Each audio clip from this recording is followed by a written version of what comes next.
Story 1 of 4. Australia's 2026 defence spending boost and strategic priorities under Labor. Australia's 2026 defence spending boost and strategic priorities under Labor. Here's what every outlet agrees on.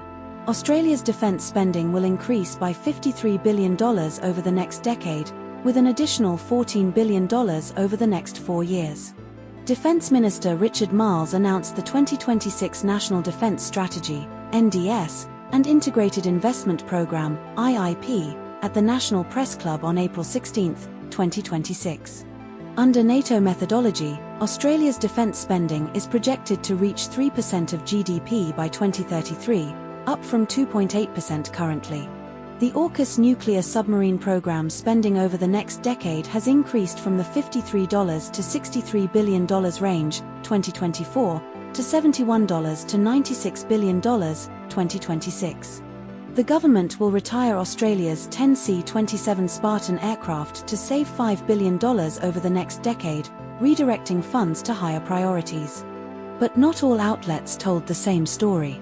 The Guardian states Australia's defence spending is currently 2.4% of GDP by 2033 under federal budget methodology, while ABC and Newscomau say it will reach 2.3 to 2.4% by 2033 under federal budget rules but 3% by 2033 under NATO methodology.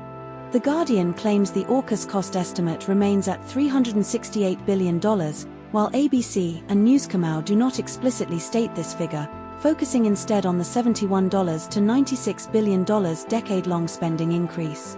Newscomau reports the total defence budget over 2023 to 26 will be $887 billion, while other sources do not provide this exact figure.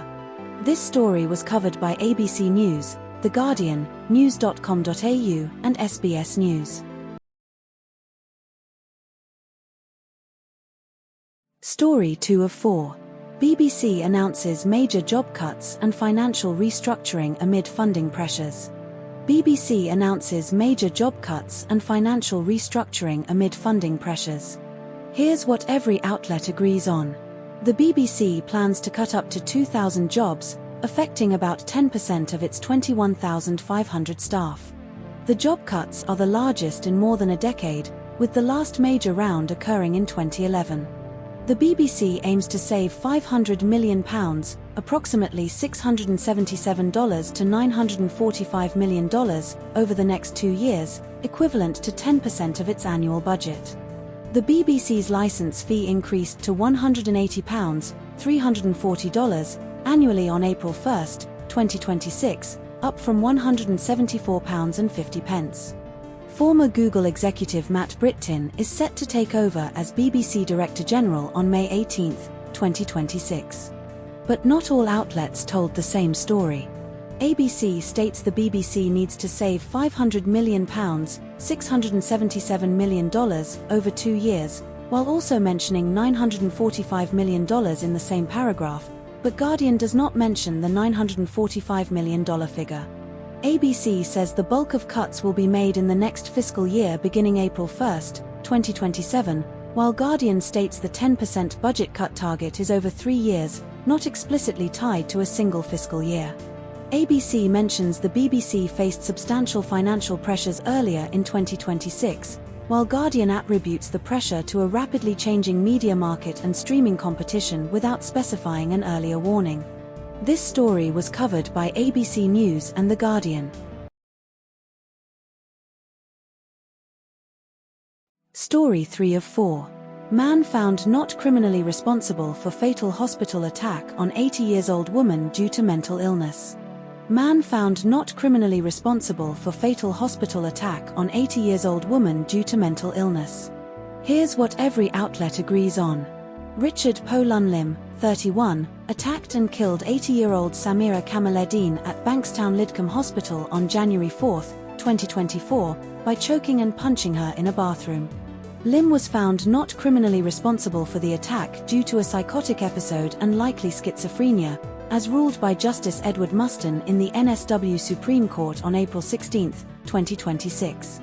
Lim also punched 2 other women, Wafaa Gantus and Fatima Badu, daughters of the victim, during the attack. Lim was hospitalized at Hornsby Hospital on December 28, 2023, where he was restrained due to appearing mentally disturbed and diagnosed with delirium and acute psychosis, diagnosis unclear. Lim was placed on a wait list for a forensic hospital bed in Malabar, with about 30 people ahead of him, some held in correctional facilities for over 2 years. But not all outlets told the same story. ABC states Lim was referred to mental health services after Hornsby Hospital but did not follow up, while News Kamau does not specify whether he was referred or if the failure was due to his own actions or systemic issues. This story was covered by ABC News and news.com.au. Story 4 of 4. Paul Keating accuses Angus Taylor of racism over Australia's new migration policies. Paul Keating accuses Angus Taylor of racism over Australia's new migration policies. Here's what every outlet agrees on. Paul Keating accused Angus Taylor of adopting racist policies in a statement on the 16th of April, 2026, calling it cowardice and dumb bigotry. Angus Taylor proposed deporting 65,000 visa overstayers if elected, targeting overseas students and asylum seekers.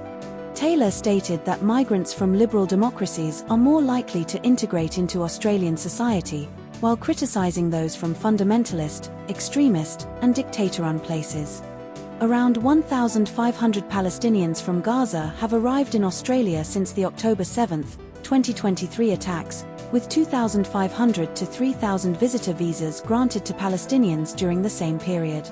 Taylor acknowledged in a 4BC radio interview on the 15th of April, 2026 that his policy aims to regain trust from voters considering one nation.